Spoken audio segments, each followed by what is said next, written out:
So in this project, we're going to build a full stack platform for exploring a catalog of coffee beans, each which have a variety of attributes. This application can support pagination, it can support sorting, and it can also support filtering as well, like so. And we can also add new columns. And when I add a new column, I can choose of which type it will be. And then when I add it, it'll automatically populate any existing rows. So this project is an excellent way to demonstrate how the client communicates with the server, how the server interacts with the database, how to structure clean backend routes, and data fetching logic. It also highlights practical experience with core technologies such as Docker, PostgreSQL, TypeScript, and React. So this is a very classic take-home project, and if you can do this, you'll be able to handle many other full-stack take-home projects, as they all typically follow a similar pattern. So let's jump into the requirements now. I said this project is based on a real take-home technical challenge, and so let's go through the requirements. So obviously here they're saying don't spend more than 4 hours on it. As well as this, you can also submit a one-pager that outlining your solutions and the key decisions alongside the source code, so that by the end of this tutorial, you'll know exactly what that is. The front end must be written in JavaScript and TypeScript. We're going to do it in TypeScript, and the back end in either JavaScript, TypeScript, or Python. We are going to use TypeScript. Within the language constraint, you may use any third-party libraries you want, your choice of relational database. We are going to use Postgres, as it is very common and very important to know. ORM, we're going to use a modern one, Drizzle, and I'll dive deeper into that later. For web framework, we're using React, and table rendering library, we are going to use Material UI, as it can handle all of the requirements, minimizing the amount of boilerplate code we'll have to write. So the problem statement is this: imagine we work at Roastcraft Labs, and they collaborate with a large community of specialty roasters who use the RLC web platform to browse and analyze coffee bean metadata. So what we have to deliver is the source code for a web application that implements the 2 tasks outlined below, as well as instructions on how to run your submission locally.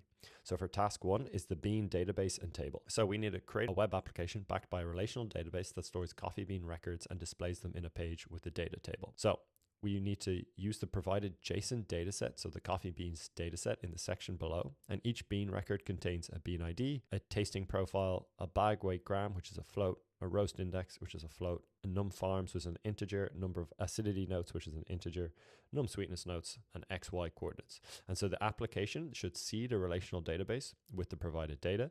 It should render a page of results in a data table. It should support pagination, and it should also allow sorting and filtering on multiple columns. So for task 2, it's all about dynamic columns. So roasters want to add new on-demand attributes to the bean table.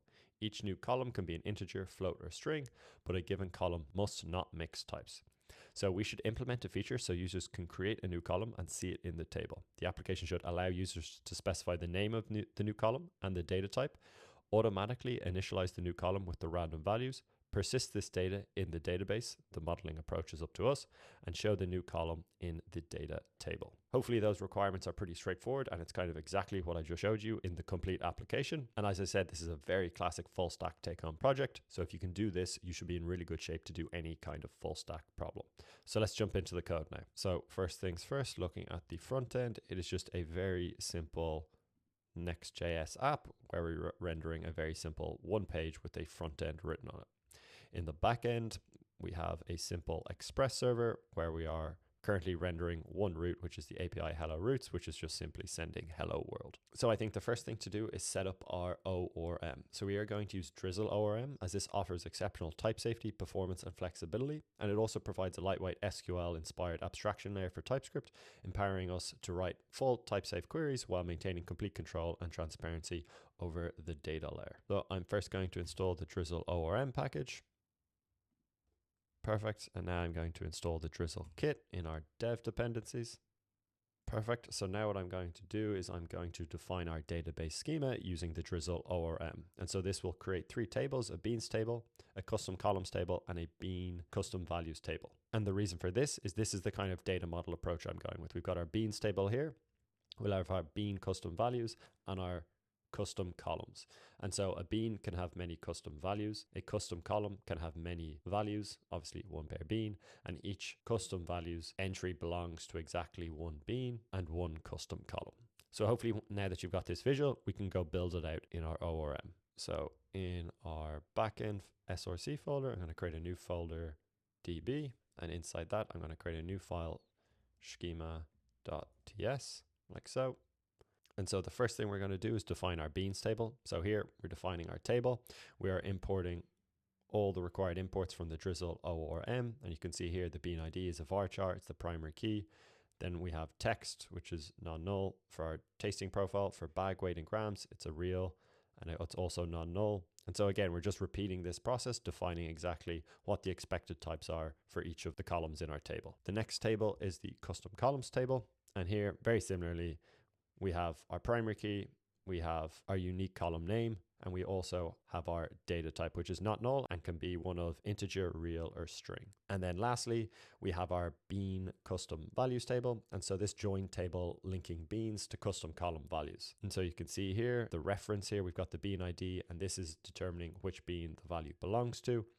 And then down here in this other reference, this dictates which custom column this value belongs to. And then finally, we're always storing the values as text and casting them later based on the data type that's been stored in that custom column, if that makes sense. So always store it as a string, and later on we'll cast it based on the type, based on the data type associated with that custom column. And so next we need to define the explicit relationships. So we'll have the beans relations here. So I need to import relations from Drizzle ORM. And so here, this relationship says a bean can have many custom values. Next, we have custom column relations, and this is where a custom column can have many values, so one per bean. And then finally, we have bean custom values relations, and so each bean custom values entry belongs to exactly one bean and one custom column. So here we have our schema defined as well as all of the relationship. So hopefully that makes sense. And again, this is kind of a core part of what interviewers will be looking for. They're making sure you understand how you can define in your data model how to link beans, custom values, and custom columns, and doing so in a scalable and efficient manner. Now that we've set up our schema, let's hook up our database connection now. So the first thing I want to do is I want to import Zod. So npm I Zod. And so we're doing this because Zod is a TypeScript first validation library, and using Zod will enable us to define schemas so that we can use it to validate data from both simple and complex nested objects so that we know what we're receiving is actually what we're expecting. Next, we're going to import PG. And so the PG package is a popular PostgreSQL client library for Node.js. It allows you to connect and interact with PostgreSQL databases from our Node.js application. And then I'm also going to save the types along with that. And then I'm also going to be using environment variables. So I'm going to install the .env package. And so this is used to load environment variables from a .env file, allowing secure and kind of convenient configuration of sensitive values like database credentials, which we'll be defining later on. So going back into our DB folder here, I'm going to create a new file, index.ts, like so. What we're going to do here is configure a script, which will configure a PostgreSQL database connection using environment variables validated by Zod, ensuring all required credentials are present and correctly typed. It then initializes the Drizzle ORM instance with that connection and defined schema, enabling type-safe database operations throughout the application. So the first thing I'm going to import is the pool from PG. And so this is the PostgreSQL client pool. I'm then going to import all as .env from the .env package we just imported. And so this loads environment variables. Next, I'm going to import Drizzle. So Drizzle from the Drizzle node Postgres package. So this is the ORM PostgreSQL adapter. I'm then going to import Z from Zod. So this library is used for validating environment variables. And then I'm going to import all as schema from schema. So import our database schema definitions that we just defined. And then going to call .env.config. And so what this is doing is loading our .env variables into our process env. So at the base level here, I'm going to create a new file, .env. And in here, I'm just going to add in some basic environment variables. So our environment is development, and then we've got all our database, so our host, port, user, password, name, and URL stored here. And that is going to be read in via this .env config. Next, I'm going to define and validate expected environment variables. So I'm going to say const env equals Z. And then I'm going to say we're expecting .object. And here, what we're expecting is our database host should be a string. Our database port should be a string, but if it's missing, we will default to 5432. For the database user, that will also be a string, and the exact same for the database password and name. And so beneath that, we will start to normalize it into a PG pool config format. So I'll say .transform, and then I'll take in our env, and I will return another object. And so in here, very simply, we are just now defining our host, port, user, password, and database. And we're also adding SSL as false to disable SSL. So typical for our local dev, and as well as because we'll be using Docker. And so then to validate the environment and build the config, we will export our DB credentials where we are parsing our env and passing in the process env. Next, we'll create the Postgres connection pool. So we say export const pool equals new pool and pass in our DB credentials like so. Then we'll initialize our Drizzle ORM using the pool and schema. So export const DB equals Drizzle, and we'll pass in our pool as well as our schema like so. And then finally, we'll export a type for use elsewhere. So I say export type DB client equals type of DB like so. Give that a save, and nice. We have now initialized our database connection. So next, what I want to do is to create a script that will initialize the PostgreSQL schema for the coffee bean database by creating tables for the beans, custom columns, and their associated values if they don't already exist. And so this ensures that the database structure is ready for use and then closes the connection when finished. So back in our backend, in our src folder within our DB, I'm going to create a new folder here, which I'm going to call migrations. And then in here, I'm going to create a setup.ts file. And so I'm going to import our pool. So pool from our index file. And then I'm going to have a main function. So I'm going to say const main. It's an async function. And this will try to query. So it will return a try catch. So try catch. If there's an error, we can simply just throw the error. So throw error. And then on the finally, we can simply close the connection. So we can say await pool.end like so. And then in our try block, what we're going to be doing, again, we're going to query if the table does not exist. Otherwise, we'll create it. And we're going to do these for our 3 tables.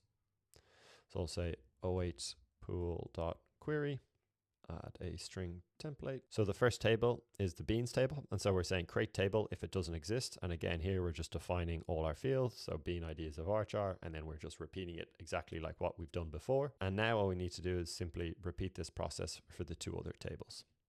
So beneath that,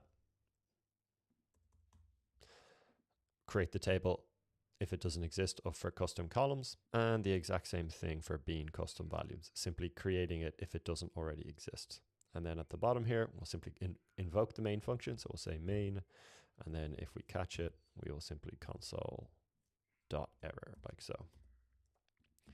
And so nice, the initialization script is now set up. Next, I want to create a script which will check whether the database already contains the coffee bean records. And if not, it fetches the dataset from the GitHub link contained in the README, and it inserts it in batches. And this ensures the database is populated efficiently and prevents duplicate seeding. So in our backend, in our src folder, I'm going to create a new folder called utils. And here I'm going to add a new file, seed database.ts. And so the first thing I want to do is I want to import the Axios package, as this will be used to fetch the JSON and seed the file over HTTP. So it'll be npm Axios. Perfect. So I'm going to say import Axios from Axios. Next, I'm going to import our Drizzle ORM client for our Drizzle ORM client type helper. So import Drizzle from Drizzle ORM node Postgres. And then I'm also going to import the database table definitions. So import all as schema from, and then go out into our DB, and it's in our schema file like so. So then I'm going to export our seed database function. So export const seed database. It's an asynchronous function, and it will accept the Drizzle DB instance. So that it's a DB and a return type of drizzle, like so. And then in our actual function, the first thing we'll get a bean count. So we'll count how many beans already exist in the database. So we can say const bean count equals await db.select. Okay, so from here, what table we're going to go schema dot beans, because again, we're going to be reading in the beans table. And then I want to get the length of that. So how many rows exist. And so then what we can do is we can say if bean count equals 0, we know then it hasn't been seeded, so then we need to seed it. So I can open up a try block here, and then obviously if we catch an error, we can just very simply throw the error. Oh, need to change these with curly braces. Nice. So first thing we want to do is we want to make our Axios request in our try block here. So I can say const response equals await axios.get. Okay, and so what's the endpoint we're going to be making a request to? To that coffee bean JSON, which contains 500 coffee beans. And so here we're going to say const beans equals response.data. So getting access to that JSON. I'm going to do it in batches. Right now there's only 500, but let's say this expanded to having several thousands. I'm going to do a batch size. So I'm going to say const batch size, in all caps, representing a constant, equals 1000. And then I'm going to open up a transaction. And so we'll say await db.transaction. And here it's an async function. So we've got our transaction here. And I'm going to simply loop over our beans. So I'm going to say for let I equal 0. I is less than beans.length, and then we're going to do it in blocks of the batch size. So I plus equals batch size, like so. And so with that, I'm going to slice it from the actual bean. So I'm going to say const batch equals beans.slice. We're going to pass in I and then I plus the batch size. So we're only taking, in this case, 1,000.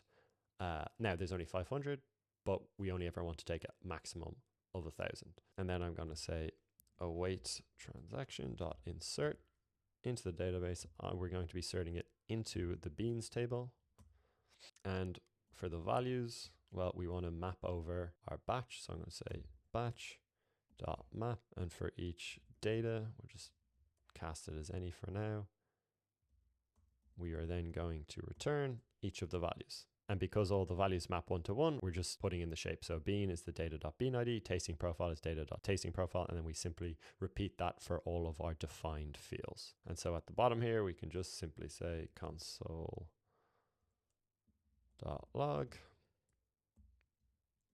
successfully seeded, like so. And so I'm going to give that a save now. So again here, if the bean count is 0 and we haven't seeded, well, then we're simply going to fetch the JSON from the raw GitHub file, loop over it in batches, and save it to the database like so. So back into our server, I'm going to import our seed database function. So import seed database as well as our DB itself. So import DB from DB. And then at the top of our try here, before we define our roots, I'm going to say await seed database, and we're going to pass in our database instance like so. And so this means whenever the server runs up, it will run this seed database. And again, if it's not seeded, it will seed it.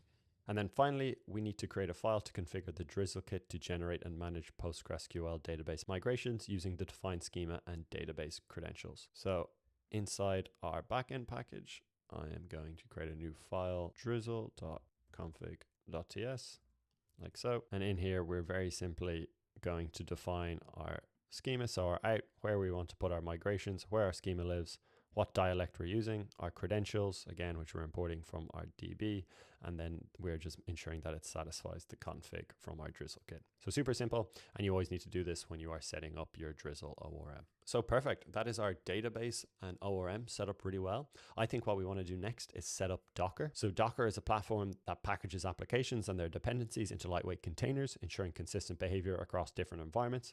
And then we're also going to use Docker Compose, which will simplify managing multi-container setups. So in this case, backend, database, and front end with a single configuration file. So this makes makes development and testing and deployment more reliable and reproducible. And so we're going to do this now. And it's also important because we don't know what machine our interviewers will be running our code on. So using Docker is really useful, ensuring that they'll be able to run it without any problems. So in our backend, we're going to create a Docker file here. So the first thing I'm going to do is we're going to use our node 18. So from node 18 Alpine. So that is the image we're using.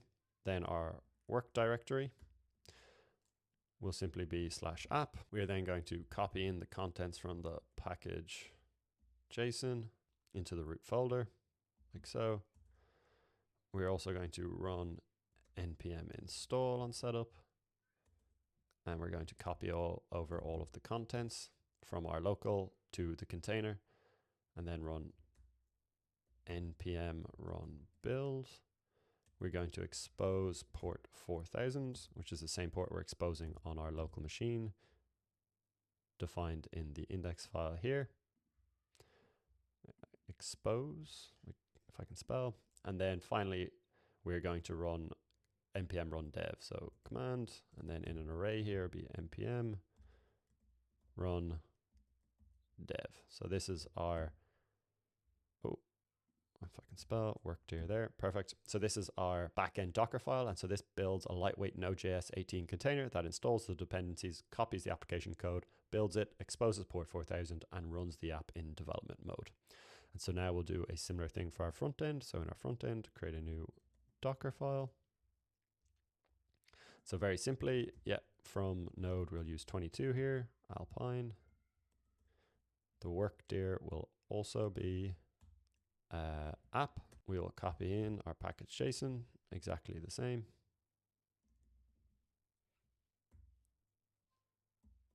Into the root folder. We'll run npm install.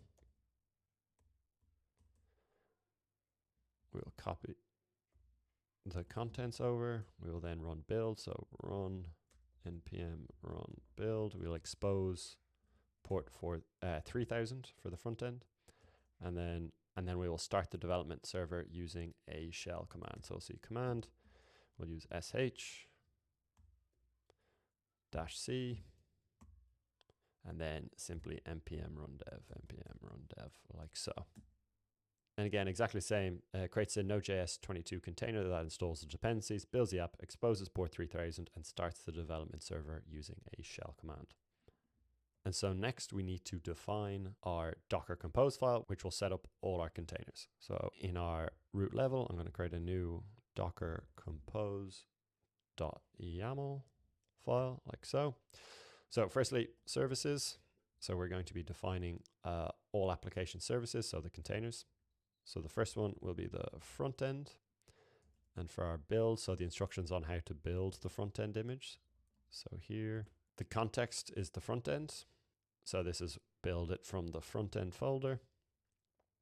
The Docker file is simply called Docker file, if I can spell, like so. And then for ports, again, we're exposing 3000 and we'll map them, our host port 3000 to the container. So it'll be 3000 to 3000, like so. Then for volumes, so we want to sync our local front end code with the container and prevent overriding Node.js modules in the container. So volumes, it'll be front end, and then app, and then here as well, we will have app, and then node modules to prevent them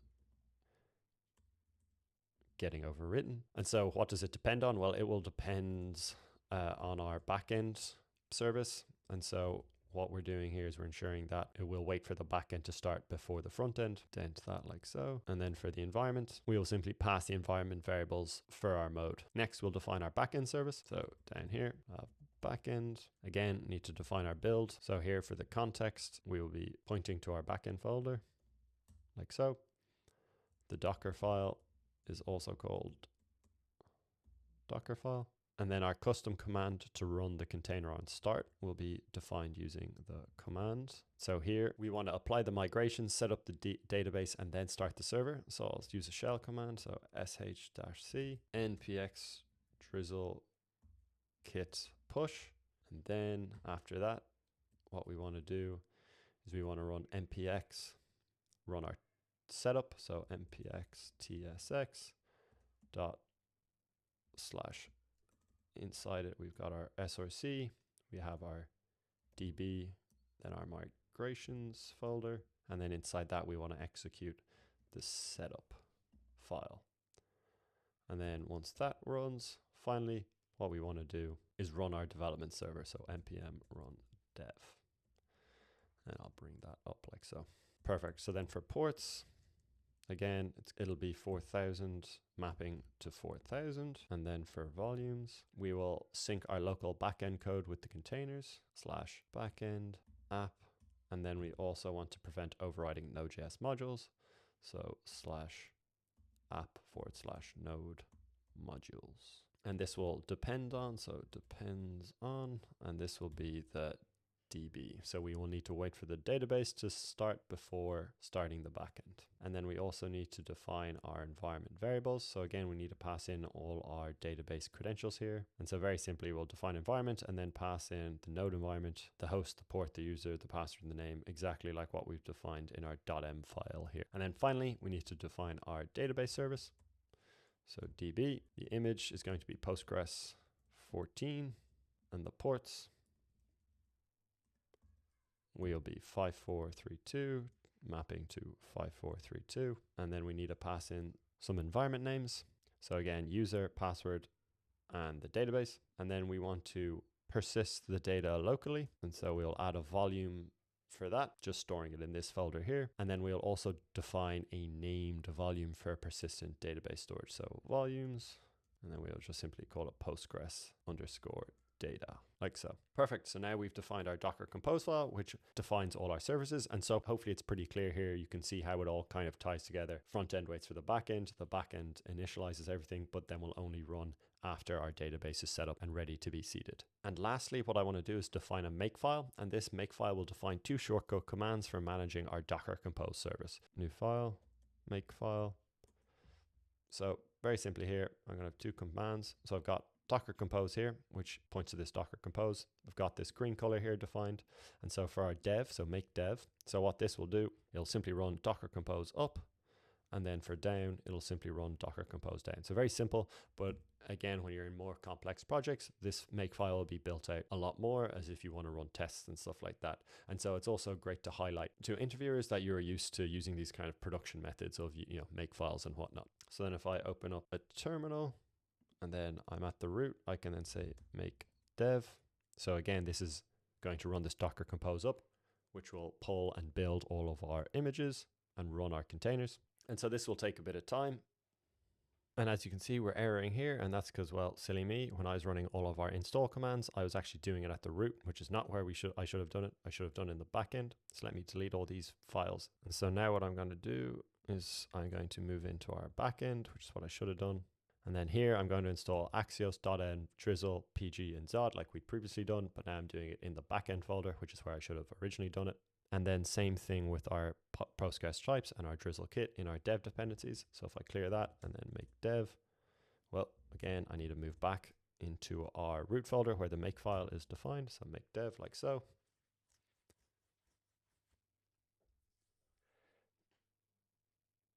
Okay, so everything seems to be set up correctly. So one way to just verify that our seeding worked is I can enter into our database. So I can say Docker Compose exec, DB, and then PostgreSQL. And so then we can look at our coffee beans database. And so then I can run /DT to list all our tables. And we should have 3. Perfect. We've got our beans custom values, and custom values. I can also count how many rows are in our beans table. So select count all from beans. So we should see 500 here. Perfect, because now we've seeded it correctly. And then I also just want to get a preview of it just to make sure the data looks good. And yeah, looks good to me here. We've again bean ID, tasting profile, bag weight, etc. So that all looks good.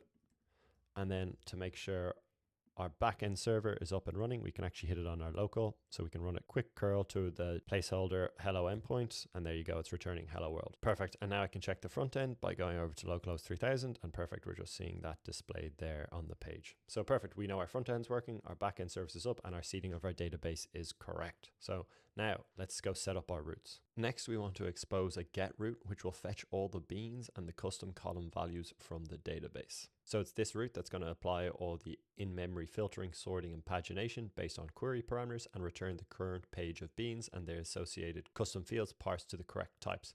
And it'll also include a list of available custom columns so the front end can render dynamic headers and controls. So let's do that now. So in my backend, in our SRC, in our routes, let's create a new route called coffee bean routes. So new file, coffee bean routes.ts. So we will import express from express. Then we will import our schema as schema from our schema, db, and then our schema. We'll also need the Drizzle ORM. So for a join, we will import equal. So import eq from Drizzle ORM. And then we'll also need our Drizzle database client. So import db from our db like so. And then let's create a new express router instance. So we can say const router equals express dot router like so, and invoke it. And then we're going to add a get method. So router.get, and it'll just be on the slash, as the actual route will be defined in our index file. And so it is an asynchronous function that'll take a request and response, and we are going to return our logic now. Sorry, this is request and response. So the first thing we want to do is extract the query parameters with defaults for pagination, sorting, and filtering. So I can say const, all right, the page. So this will be what page we're currently looking at. We will default it to 1 for limit. So the number of items we take, this will be 10. Sort by, this will be bean ID, as this is the ID and it's the default. For sort order, we will do it in ascending by default if it doesn't exist. And then we will pass in our filter params. So filter params and spread those in. And we are going to take this from our query object. Again, so setting default and then overriding them if they exist in our request query. So we will convert our sort by to a sort by string. So const sort by string equals string, and then pass in sort by. Now we'll only apply direct non-custom filters to the base bean columns. So we can say const standard filters equals object dot entries. So mapping over each entry. And so for our filter params, we are going to filter. And again here, we are going to take the key if it doesn't start with custom, because if it starts with custom, we know it's a custom column and we want to ignore that for now. So key dot starts with, and then it's going to be a custom underscore, as we will be manually setting this on the front end. So then now that we've done that, we can open up our try catch. And so if we do get an error, we will say res dot status 500, and in our JSON we will simply say error failed. Give that a save to format it. So firstly, we will fetch all of our custom columns. So const custom columns equals await db dot select dot from. So we are going to use our schema, and we are going to be getting the custom column like so. Next, we want to fetch all of our base bean records. So we can say const beans equals await db dot select, and then from our beans table, so schema dot beans like so. And then we are going to fetch our custom values joined with their column definition. So I can say const custom values equals await db, and here we're going to select all. We're going to select them from our schema.beans custom values like so. And then we're going to do our left join. So the left join is going to be on the custom columns table. So custom columns, and then here should be, schema.custom columns. And then we're going to use our EQ here. So we're going to check the custom columns ID schema.custom columns.id should be equal to the schema.bean custom values.custom column that ID. We don't need to add an ID. That is our left condition join here, ensuring again that we're fetching all custom column values joined with their column definition. And so now we're going to apply filtering across only standard bean properties. So I'm going to say let filtered beans equal beans dot filter beans. Oh, misspelled it. So beans like so. And here we'll take each bean and we are going to return our standard filter. So return standard filter, add an S, standard filters. So what we're doing is we are getting the key and the value. And then the first thing we're going to do is ignore it if it's an empty value. So if bang value, so if it's an empty string, we can simply return true. So ignoring empty filter values. Otherwise, we are going to get the field value. So const field value equals bean. And then we're going to access it by putting in the key as key of type of bean. And our key has been misspelled there. Perfect. And then so if field value is undefined or it's null, well, we simply want to return false. And the reason we're explicitly checking for undefined and null is because if it's 0, we still want to include it. So then I can say const filter value string. Again, just casting it to a string. So string value dot to lowercase. And so we'll do a numeric comparison if possible. So opening up a bit of room here, I'm going to say if type of field value is a number and bang is nan, and convert it to a number. So to ensure it's valid. So if that is true, well then we can simply say return field value equals casted to a number of the value like so. So that means it's a valid number. Otherwise, we'll fall back to a string contains match. So return field value dot to string dot to lowercase, and then dot includes the filter value string. So here, let's close that up. So again, these filter beans, so applying filtering across only standard bean practices. And then we're going to apply sorting in memory now. So I'm going to say filter beans dot sort AB, open it up. And so we'll say const a value equals a, again, same thing, sort by string as key of type of a, and do the exact same thing for B.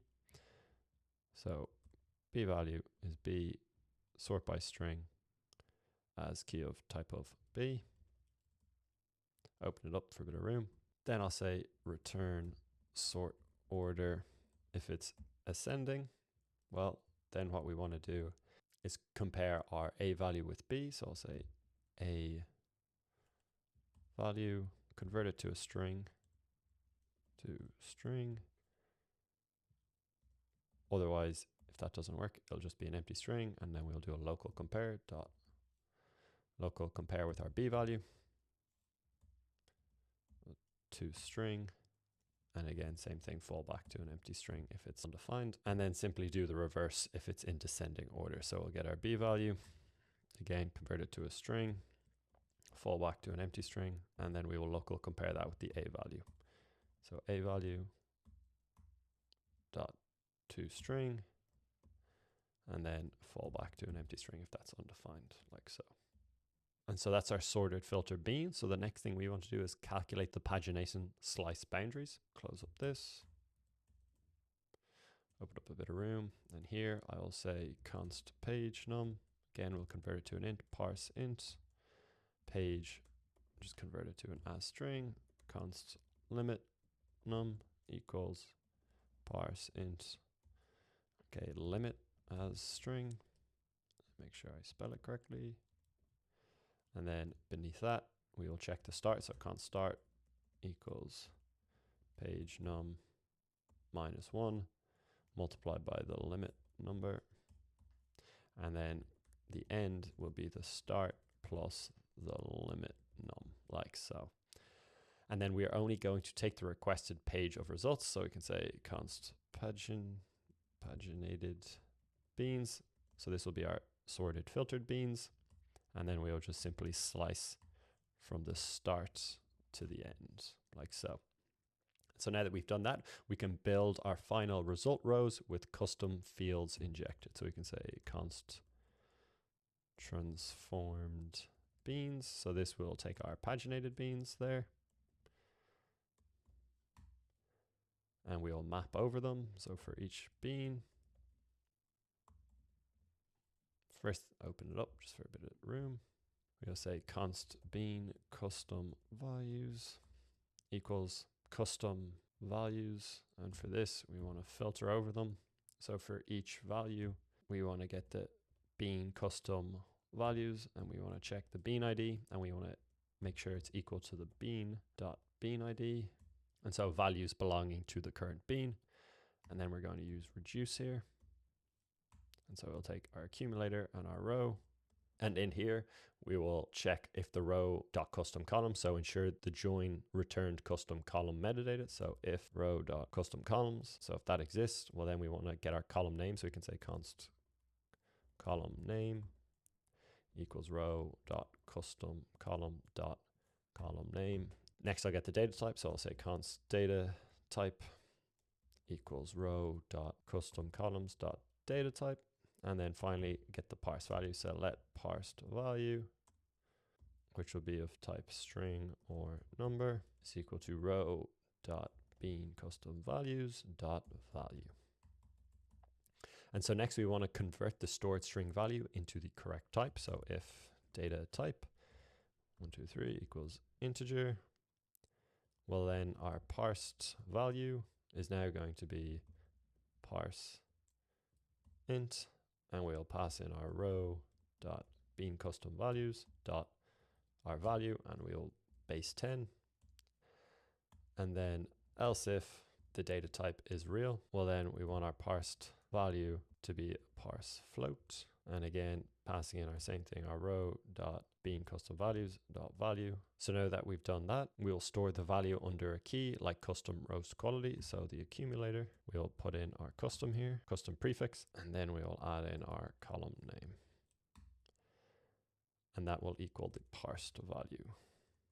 And then underneath here, we will return our accumulator and then let the default be an empty object as record with a string for the key and then a string or number for the value, like so. And then finally, once we've done that, we will return our base bean column. So return spread in our bean. So this will be, again, represent our base bean columns. And then finally, our custom values, which is simply going to be our bean custom values, like so. Give that a save to format it. And then what we want to do now is finally send the final response object back to the front end. So we'd say res.json. And in this object, first thing we want to send is our beans. So this will be our transformed beans. We want total to be the filtered beans.length. Again, we're going to use this for pagination count on the front end. And then we'll have our custom columns like so. And here we're going to map over our custom columns. So .map call. And in here, we're going to have our ID, which will be call.id. We will have our name, which will be call.column name. And then we'll have our type, which will be column.data type. And perfect. So now we've created our coffee bean route, which will fetch our route. It will do all of the filtering based on the query parameters. It will also sort it, and then it'll also paginate it as well. So we're only sending back a slice of the data to the front end. So we need to go back to our index file, and I need to add underneath our hello route, we can say app.use. I'm going to say API/coffee bean. Oh, put in a string. Coffee beans. And then pass in our coffee. I need to import it. So import coffee bean roots from roots, and then coffee bean roots. And then put it in here like so. Oh, did I not export it? At the bottom, I need to say export default router, like so. Give that a save. And then to validate it's working, I should open up a new terminal and run this curl command to our coffee beans. Okay, getting an error there. If I come in here, put a / there, put in API there, save it. Perfect. And as you can see there, we're getting our beans, our custom columns, and our total. Perfect. That's exactly what we expected. So I think the next step is then to now fetch this from the front end. Okay, so what I'm going to do now is cd into the front end, and then I'm going to install tanstack React Query. And so this installs React Query, which is a library that helps you fetch data from APIs, cache it, and keep your UI automatically updated when the data changes. If you're not familiar with it, it's definitely a great library to get used to, as it's used in many production environments and saves a lot of boilerplate code. And so to hook it up, what we need to do, so I'm going to go to my layout file in my front end. I'm going to delete some of this metadata information because it's not really needed for this project. I'm going to make this a client component. Don't really need server-side rendering for this. Get rid of this. Okay, and so I'm going to import the query client and query client provider from tanstack, and then create our query client under here. And so the query client manages all network requests and caching, and then our query client provider, I'm going to wrap it around the children here so that it's globally accessible. Give that a save. And so this query client provider makes React Query available to the rest of our app, and it works very similar to obviously how like the context provider works. So now that I've done this, I'm then going to create some TypeScript interfaces to describe the shape of the data so our editor can autocomplete fields and warn about incorrect usage. And so it's just making our code safer and easier to understand. So in our front end, in our SRC, I'm going to create a new folder lib, and in here, new file types.ts. So the first one will be a column data type. And so again, our column data types, it'll be the integer, float, or string. And then our column data, well, each column will have its name and a type. And again, the type will simply be the column data type. Then we'll have an interface for our custom columns. And so a custom column will have an ID, which is a number, a name, a string, and then a type, which is a custom data type. And then finally, we'll have our bean. And again, very similar to what we've seen before, it has bean ID, tasting, roast index, all the way down. But we'll also have custom columns, which again is a record. So an object key is a string, and then the values would either be a number or a string. And same with custom values, which again is optional. So it'll be a record where key is a string, and then you will have a number or string for the value. And then finally, to allow for dynamic properties, we're simply going to have this key string and then a value of any. And then the final type we need is just this beans response. And this is exactly what we just returned from our API get route. We've got our beans, which is of type bean, which we just defined. We've got our total, which is the number, and our custom columns, which is an array of custom columns, which again, ID, name, and type. So again, now we're nice and type safe. So we'll give that a save, and we'll go over into our page component. So if I go into our page, I'm not going to define our component here. I'm going to create a new folder within our SRC called components. And so we're going to create a data table component. So this is where we're going to render the actual data table. So data table.tsx. And again, we're just breaking up our components. So we'll have a layout, a page, and a data table, just so it's very easy to see a separation of concerns and prevents our files from becoming too large. So I'm going to say export function data table. And for right now, it's just going to return a self-closing div. So it's not going to actually render anything, but I want to start doing my fetch. So the first thing I'm going to define is a loading ref and an active request ref. So at the top here, I'll import use ref from React, give it a save. And so these references help track whether a request is in progress and will allow us to then cancel the previous request if a new one starts. And this avoids race conditions and out data showing up. And it's again, a very common pattern you'll see in production applications. And now I'm going to define our actual request. So I'm going to say const, we get our data, which we'll call our beans data. And this will have an is loading and is error. And so this is from our use query. And so this is the benefit of using, something like tanstack queries. It gives us loading and error handling kind of out of the box. And so this is going to return a beans response like we previously defined, just import it from types. And so here, what we're passing it, so the query key, So this is how we're going to recognize it in the cache, as well as if it changes, it would then also re-trigger another fetch. And so in this case, it's just simply beans. We'll add in all our filtering and sorting parameters later on when we define them. Then I'm going to define the actual query function itself. So what we actually call. So this will be an asynchronous function. And what we'll do here is we will say const request URL. It will simply be localhost 4000 API / coffee beans to this get route. And again, you should probably obviously store this base route in an environment variable, but obviously for this application, it's fine because it's never actually going to production.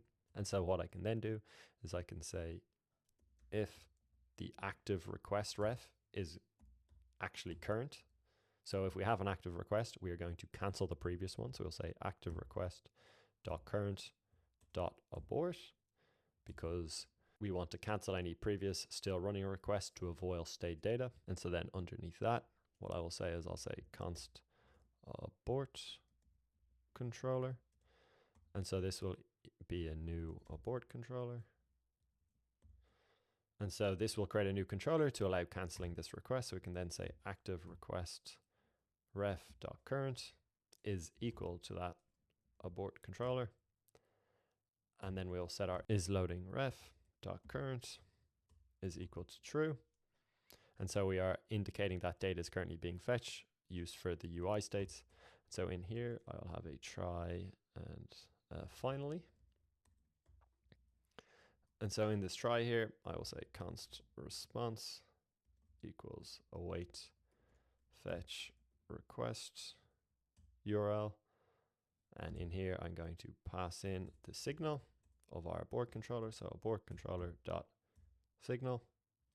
And so then once we get our response here, I'm going to say if not response dot OK. So if it was not successful, well, then I want to throw an error. So throw new error, fail to fetch beans. However, if it did exist, well, then I simply want to return it. So return await response.json. Again, just using the built-in fetch browser there. And then we will cast it as our beans response like so. And then in the finally, what I want to add in here is if active request.current is the abort controller. Well, then here I want to clear it. So clear the stored controller once the request finishes. So active request ref dot current equals null, and then we'll set our is loading ref to be false. So is loading ref dot current is false down here. So I'll give it save to format it, and down here stale time.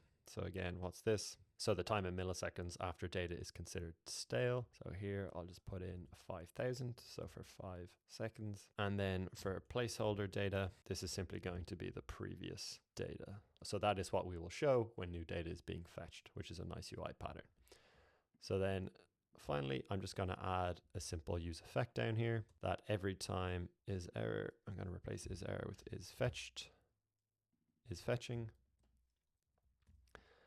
And so the reason we have this here is so I want to see it update as we make requests. So if I save that, go back over to our app, we're getting nothing rendering. And that is because, well, we haven't actually imported our table into page. So if I go over to our page, and I'm just going to replace this with our data table like so.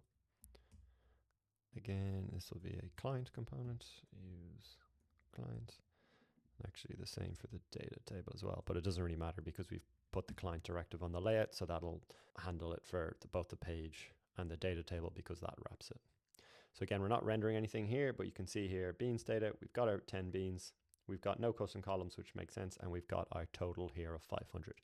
Perfect. So we're now correctly fetching the beans data from the front end. Okay, perfect. So now that we're fetching our beans, what I want to do now is also fetch our custom columns, so then I can then integrate them so that we have our whole table data. So if I go back into our backend and I go into our routes, I'm going to create a new route called column routes.ts.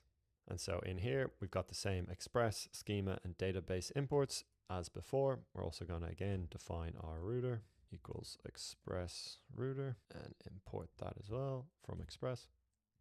Give that a save. Then we want to define our get route, so router.get, and again we'll define its actual name in the index file. So for here it's an asynchronous request and response, and so here very similarly we're just saying in our try catch simply just throw new error fetching custom columns, and then in our try body we'll say const columns equals await db.select.from, and then where are we selecting from?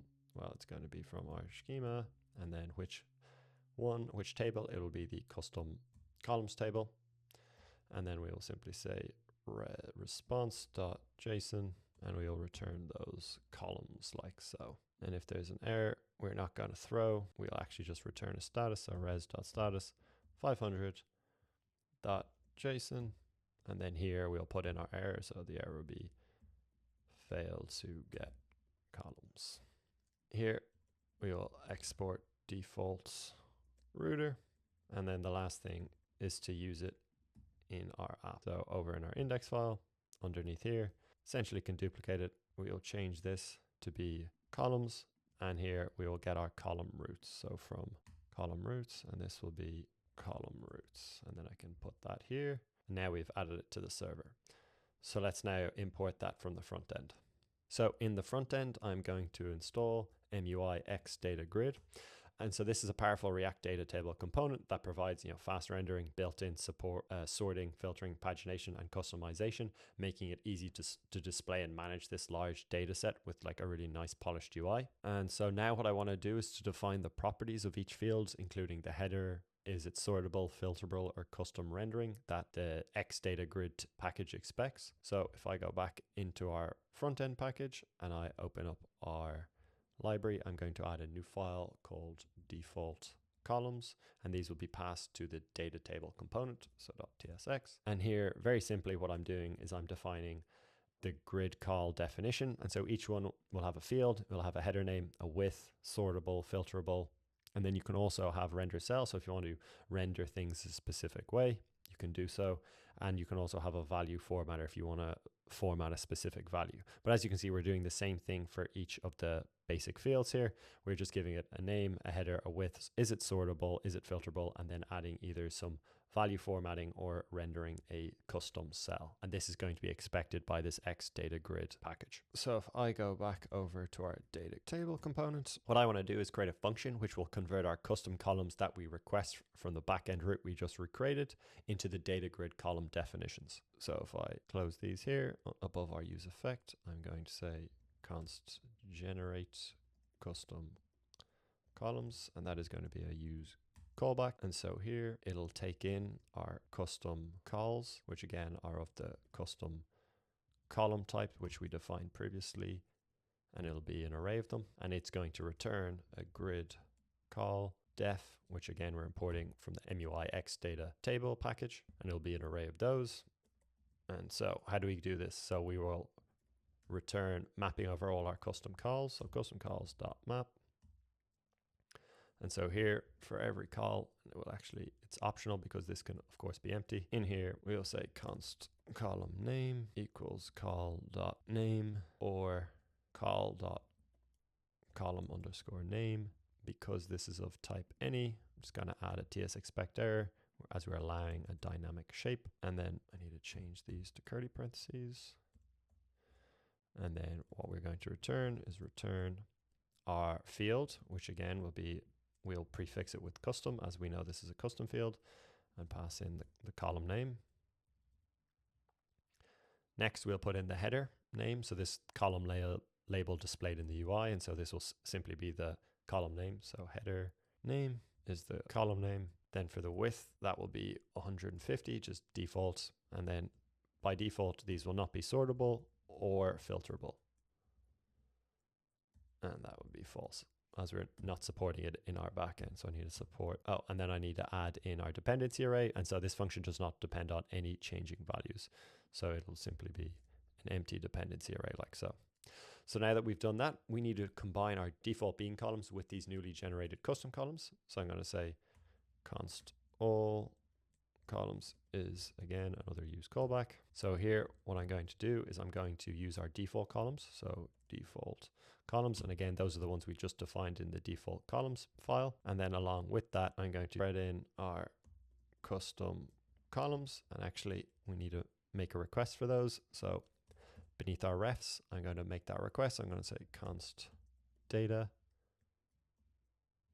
another TANSAC query request. So data custom columns, default will be an empty array.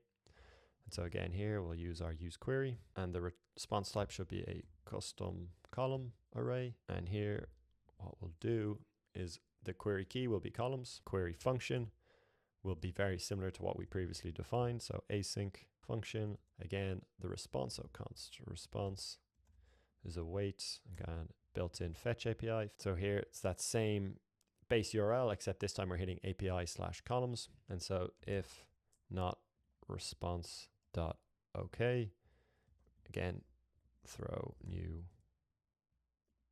error, fail to fetch custom columns. But if it didn't error, well, then we can simply return response.json like so. Give that a save.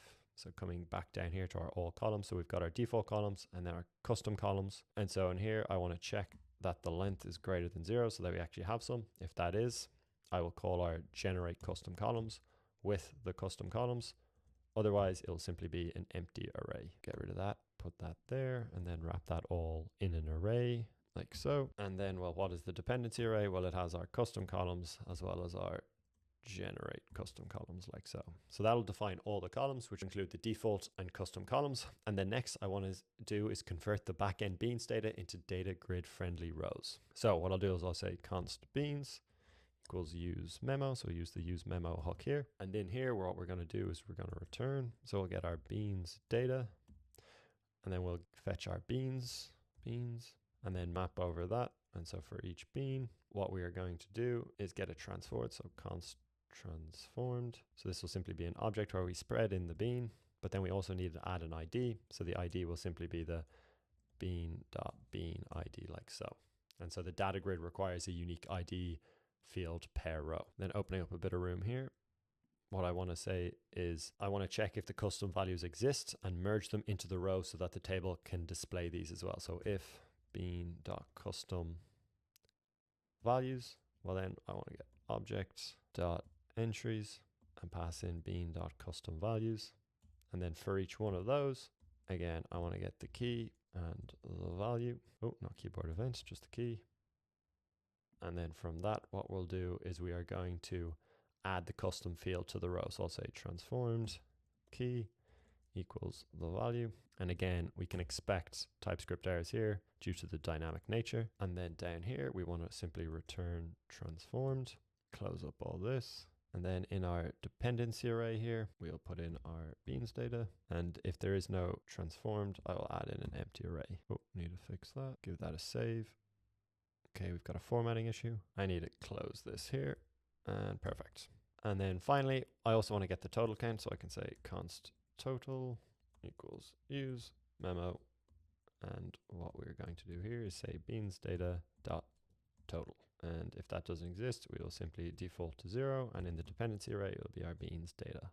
So then down here, I'm going to console log our beans as well as the total to make sure everything is coming through as expected. So let's save that, go back over to the app. As you can see here, beans, it's an array of 10. And as you can see, it now has our ID here, which the data table expects. And then we also have our total, which is 500, which is what we want. So perfect. So the next thing to do is to actually render the initial table. So back over to our app, I'm going to open up a new terminal. I'm going to CD into the front end, and I'm going to install Emotion React, Emotion Styled, and MUI Icons Material. And so together, these enable styling and icons in Material UI applications. So now that I've done that, instead of returning an empty div, we can actually get rid of the use effect as well, because we have validated that it works. I'm going to return a box, and This is simply just for some formatting, and we can import that up the top from MUI material UI and remove our use effect. And so it expects children. And in this case, we're going to pass in our data grid. So this will be our table. So data grid. And so I can go back up to our top here and pass in our data grid. So it's imported correctly. And now it needs some props. So the first one will be the rows, and this will simply be beans that we've just fetched. Next, we'll have our columns. And so this will be our all columns function. So we can say all columns and invoke that. Next will be pagination. We can set it to true for now, but it won't be implemented until later on. And then pagination mode, this will be on the server side. We are not doing it on the front end. Our row count, well, that is going to be total. Our loading, so this will be either is loading or is fetching, and then get row ID. In here, what we're doing is we're using a row and we're getting a row, and the ID will be the bean ID. And then we're going to disable row selection on click, disable row selection on click. So that will be true. And then keep non-existent rows selected. And so this will keep selections across data refreshes. So keep and set that to true like so. Give that a save. If I scroll across here, it's compiling. And now that's finished compiling, you can see here we've got our table. It has our 10 rows and 500. Again, there's no pagination or sorting implemented yet. But so the first thing I want to do is just clean up the styling a bit. If I go back to our page, what I'm going to do here is just add in some containers and boxes to wrap it. So put in some parentheses here. And then here, just wrap everything in some boxes and tables just so we get some nice styling.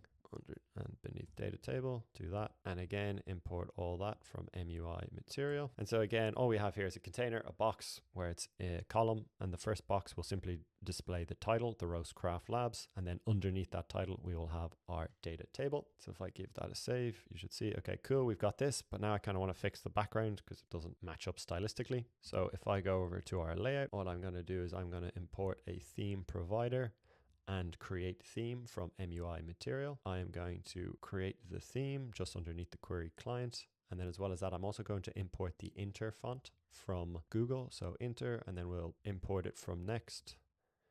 And so then what we want to do then is we want to add our theme provider. And so underneath our query client provider, we'll add our theme provider like so. Take that, wrap it in the children, and then what I want to do is I simply want to pass in our theme prop like so.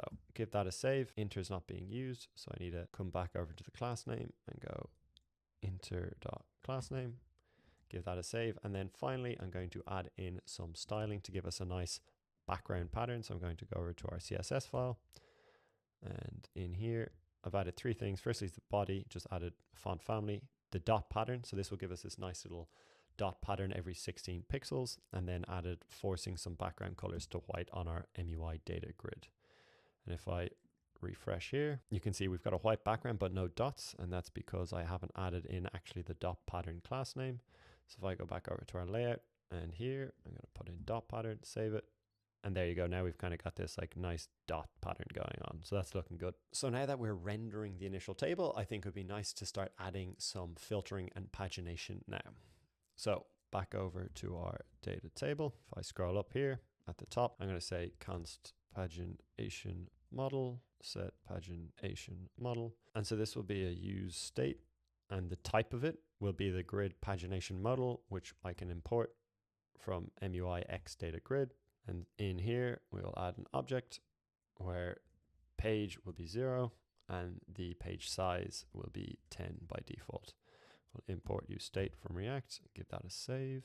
And then next, I want to add in the sorting order. So const sort model, set sort model. Again, use state, and then the type will also come from data grid. So I'll pass it in sort model, import that. And the default value will be an array where the first one is an object and there will be a field.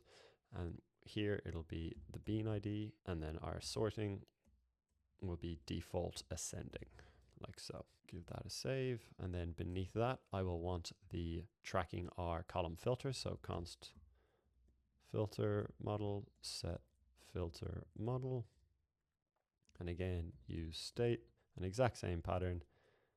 The type comes from data grid. So grid filter model. like so. Import that. And then the default value will be an object with items, which is an empty array. And so obviously we'll have no filters initially. Items, plural. Okay, so now we are going to need a function which will build the query string params, which we will then send to the backend API. So I'm going to open up a bit of room here, and I'm going to say const build beans query params. And again, we're going to use callback hook, no params. And what we are going to do is first we're going to get the sort field. So get the selected column to sort by. So const sort field equals sort model. We'll get the first. If it exists, we'll get its field. And if not, we'll just default to the bean ID string. So bean ID. Perfect. So that is our sort field. We'll then need a sort direction. So ascending or descending. So const sort direction equals sort model 0 dot sort. And then our backend expects it to uppercase, so to uppercase like so. And then if that doesn't exist, again, default to ascending. And so, however, if sorting on a custom column, we will remove the prefix for the backend lookup. Otherwise, we will use the field as is. So we'll say const actual sort field equals sort field dot starts with, and again, our custom, so custom underscore.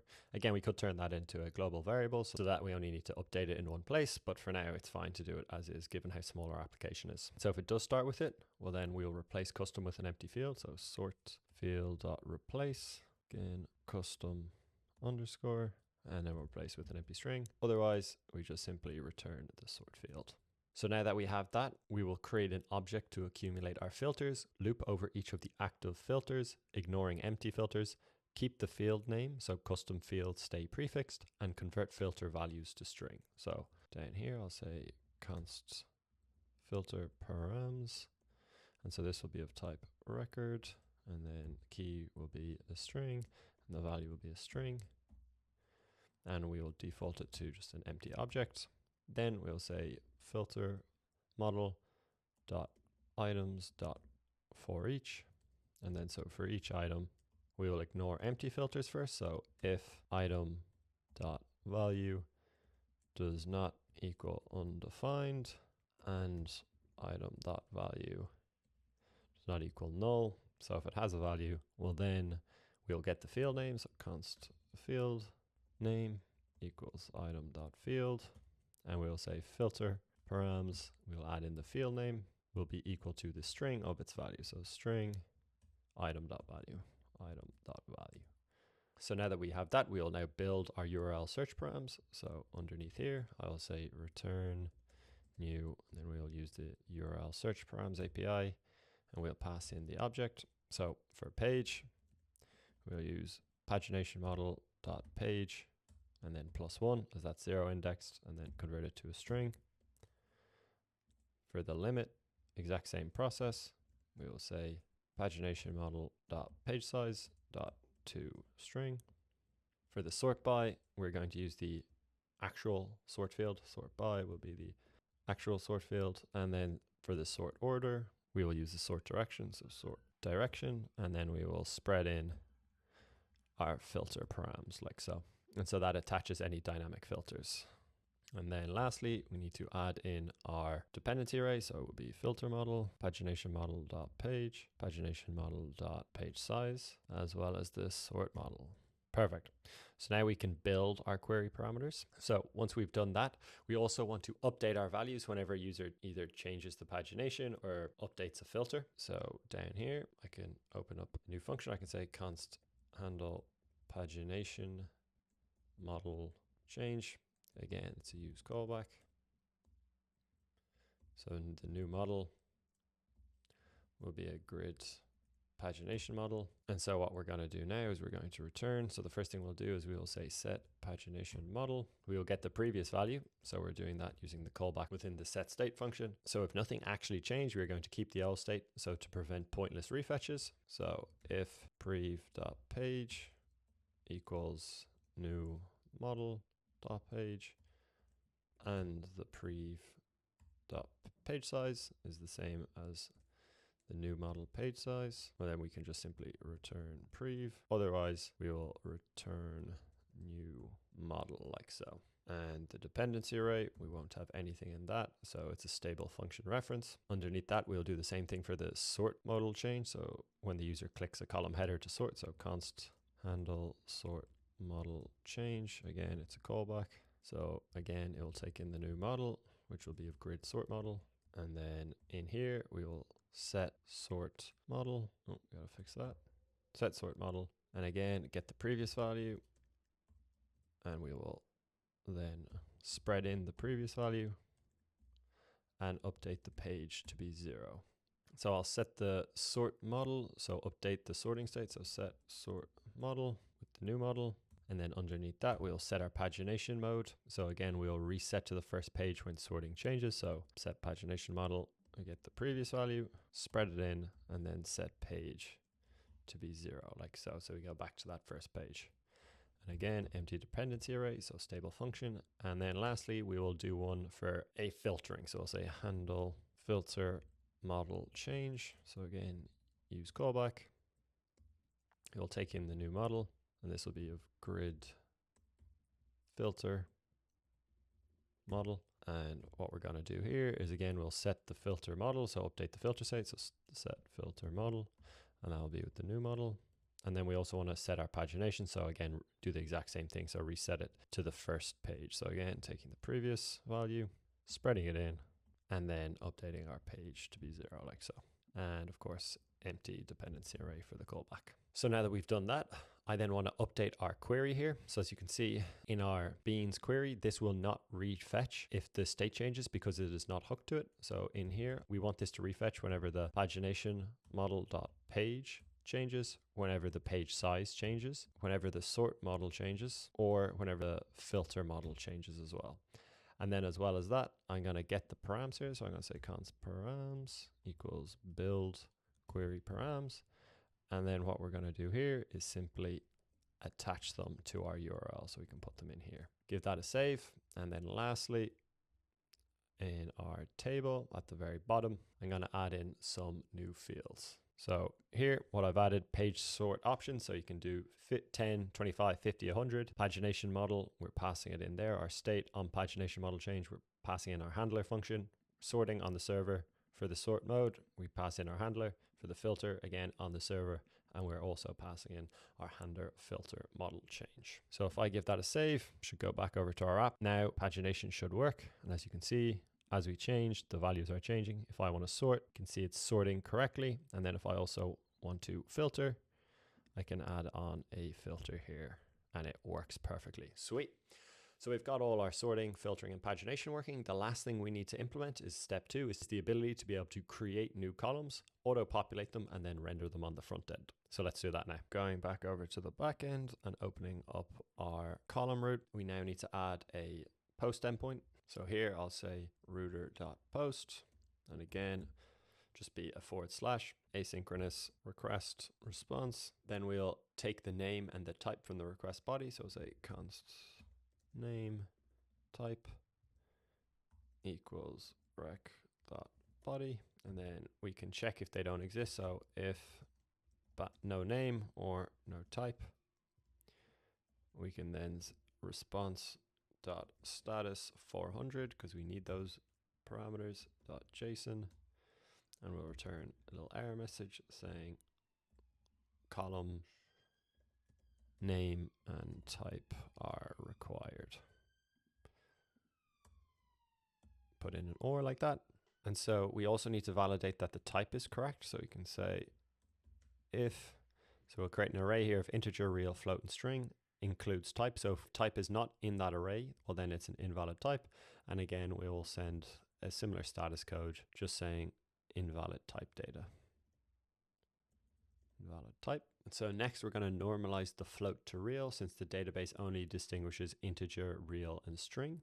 So the way to do that, we'll say const type to store. So if the type is of type float, well then we will set it to real. Otherwise, we'll set the type as integer, real, or string. We'll say type as integer or real or string, like so. And then the next thing is to run everything in a database transaction so that changes are committed. So the way to do this is we'll open up a try block, also add on our catch at the bottom here. So we'll say res.status 500.json, pass in our error, failed to add column. And then in our try, what we will do is we will say await db dot transaction. Here it's an async tx for our transaction. And so yeah, everything's in a transaction, so changes are committed or rolled back together. So I'll say const saved column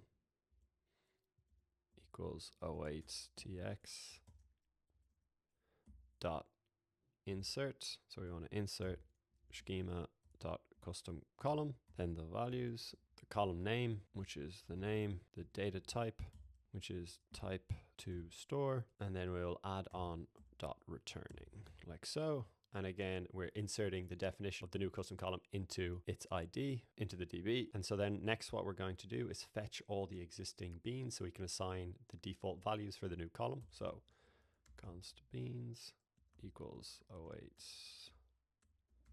tx dot select dot from, and then schema dot beans. Next we'll create our batch size, so const batch size, again 1000, and then we're going to loop over them. So for let I equal 0, I is less than beans dot length, I plus equals batch size, so we're incrementing in batch size. So we're going to grab the next chunk of bean record, so we'll say const batch equals beans dot slice I, and then I plus batch size.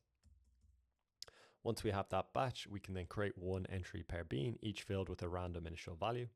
So you can say const custom values equals batch dot map for each bean, and then for each bean we can say the bean ID will be the bean dot bean ID, the custom column ID will be the saved column dot ID, and then lastly the value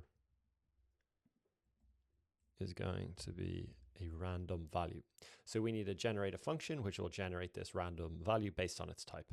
So back in my backend, in my utils folder, create a new file called generate random value.ts. So here, very simply, all we're going to do is our type will either be integer, real, string, or float. We'll do a switch over the type. If it's integer, we'll convert it to a string. We'll do it by just generating a random number, multiplying by 100, flooring it, and then adding 1 to it. So it's a minimum of 1. For real and float, again, just a random number multiplied by 100, and we're not flooring it because it's not an integer. And then for string, just value, again, math.random, toString, length of 36, and then just taking a substring of that. So again, super simple, but it means we can get unique values for each row. So in here, it will be generate random value, and we'll pass in the type like so. Just need to add in another parenthesis here, like that. And next we want to insert the generated custom values for the batch into the join table. So await tx.insert schema.bean custom values, and the values are going to be our custom values that we have just created. Then what we want to do is we want to return our saved column, and then once that's done, give that a save to format it. We'll send .then, so we'll take a saved column, and once that's successfully done, we can say res.status 201 for successfully created, and then .json, and the message can be just column name added successfully. And then for the column itself, we can just say column, and it will be the saved column, like so. Perfect. So we have now created our custom column. So next is to add that ability to create it in the front end. So firstly, close down that, open up a new terminal. I'm going to navigate to the front end. So cd front end, and I'm going to run npm I react toastify. And so this will allow us to show toasts in the front end, which is just a nice visual clarity for the user. Okay, so now that we've done that, let's create a new component, which will render the dialog. So if we go into our front end, src components, new file, add column dialog.tsx. Here I'm going to say export default function, add column dialog, and then I'll return just an empty div for the moment. So what are the props it's going to take? So it's going to take an open, on close, and then on column added like so. And then for the types, it's simply a Boolean and then two functions which return null, with the on column added being an optional prop. So we're going to need a few pieces of state. So the first one is going to be our column name and set column name, so what we name it. The next one is going to be our data type. So again, is it string, is it integer, or is it a float? We'll also have an optional error as well as our query client, so we can make a request using the tan stack query. Then also need to import useState as well as column data like so. Give that a save. Next, I'm going to actually create the mutation. So this is actually going to be used to create the column. So const add column mutation. So this is using the use mutation from tan stack query. And here we are getting the mutation function. It is asynchronous, getting the column data, which is of type column data. And then in here, we're first going to make the post request. So const response equals await fetch. And again, the base URL is localhost 4000 and API columns. So again, what we need to do to differentiate it is to make sure our method is post. For the headers, it's going to be type JSON. And then finally for the body, we are simply going to stringify the column data. And as always, if there is not a good response, if bang response dot okay, well then we're going to get our error data and throw a new error. So const error data is await response dot JSON. And then we can throw new error data dot error like so. And then otherwise, if it was successful, we can simply return response.json like so. So now that we've got that, that is our mutation function, but there's also some actions we want to happen if either it was successful or if it failed. So on success, so here we will get our data underscore because we're not using it, and then the variables as well. So if we successfully created it, we will invalidate our query. So refresh columns plus bean dataset so UI displays correctly. So here you can see we're invalidating any queries where the query key is columns or beans. And then we are going to reset our form state. So I can say set column name, empty string, set data type, again, will be of type string. And then we can call our onClose function, which is passed to us as a prop to the function. And then once it's done, we can display feedback to the user by creating a toast. So we can say toast, import that from React toastify.success, and the message will be column, and then we want the variable name. So variables.name added to beans like so. And then we can just add on some more properties. First one, hide progress bar true. We don't want to show that. And for our success icon, we want a check circle. And so if I go up to the top, I can then import that from MUI icons. And then finally, we also want on error. So if it fails on the server side, so we'll get our error. And then what we can do is say set error as known as string. And you could do some better formatting, but obviously with the time restriction of this project, having perfect error handling isn't necessary. So give that a save. And so next what we want is our handle submit. So when we submit it, we want to first validate that all our values are correct before sending it to the backend. So const handle submit. And so here, what we'll do is we'll say if there is no column name when we trim it of white space, well, we can set error, column name is required, and then we can return after that. Then we can do a basic validation check here. So using some regex on the column name. Essentially what we're doing here is this line checks that the column name contains only letters, numbers, or underscores, and rejects anything with spaces or special characters. So here, again, we can just set a special error message saying column name can only contain letters, numbers, underscores, and then we can return. Otherwise, we will set error to be null, and then we can say add column mutation dot mutate, and then we can pass in the name as the column name and the type as the data type, like so. Give that a save.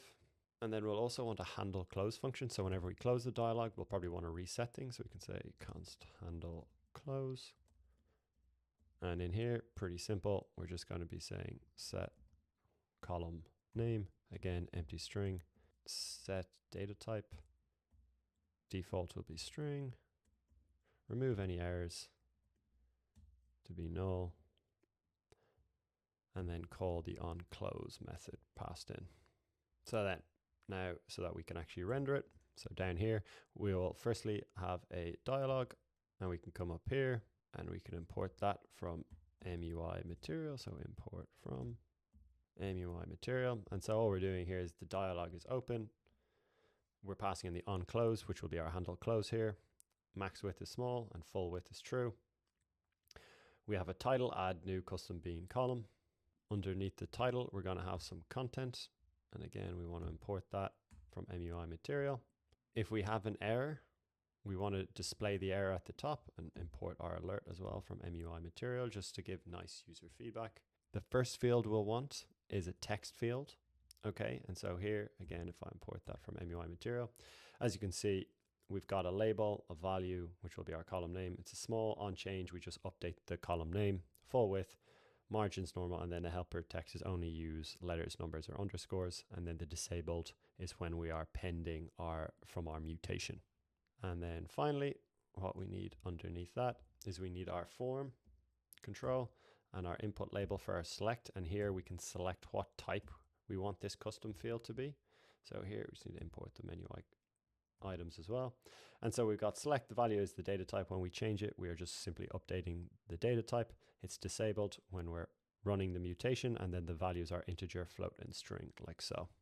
And then finally, underneath our dialog content, we can add dialog actions. So the first action will be a cancel button here.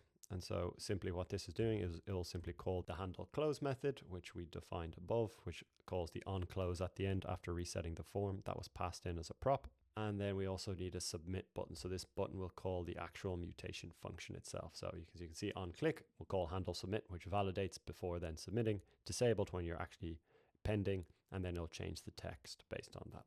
So now that we have that created, we can then go back over to our page. Up here, I can add a new icon. So an add icon that we're going to use for a button.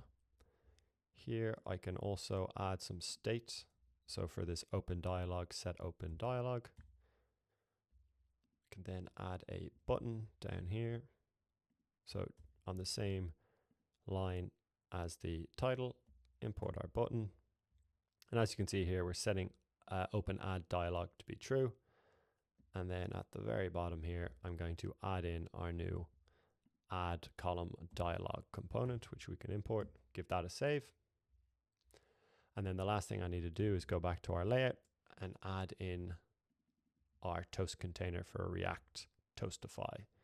Also make sure to import the Toastify styles like so. And then at the bottom here, add in our toast container. So give that a save. If I open up my console and then refresh, you can see we're getting errors for our columns saying it cannot get. So if I go back over to index, I can see I misspelt it. If I start that, and now if I refresh, we can now successfully get our columns. Okay, perfect. So now we have our add new column button. So if I type in new col, I'm going to make it type float, and I go add column. As you can see, I successfully added it, and then I can come over here and I can see it added like so.